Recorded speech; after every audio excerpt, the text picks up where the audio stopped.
Hey guys, this is Ricky from Global Surf. Today we will speak about how to perform a cutback. A cutback, it's a beautiful maneuver.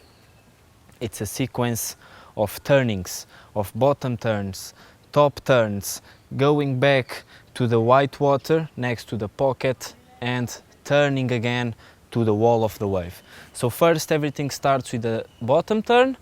We go down with our body, with our knees. Top turn, we project our body up. We carve with the pressure on our back knee, pressure on the fins.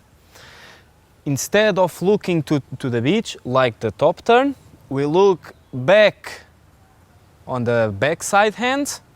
When we start to reach the white water again, 80%, we look directly 180 degrees to the wall of the wave. So our objective is a top turn, going back to a bottom turn backside and a top turn backside again, and we project our body with our arms to keep going on the wave.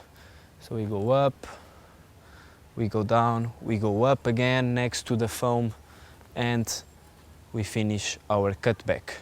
Hey guys, thank you for watching. If you enjoyed, please follow us for some more videos.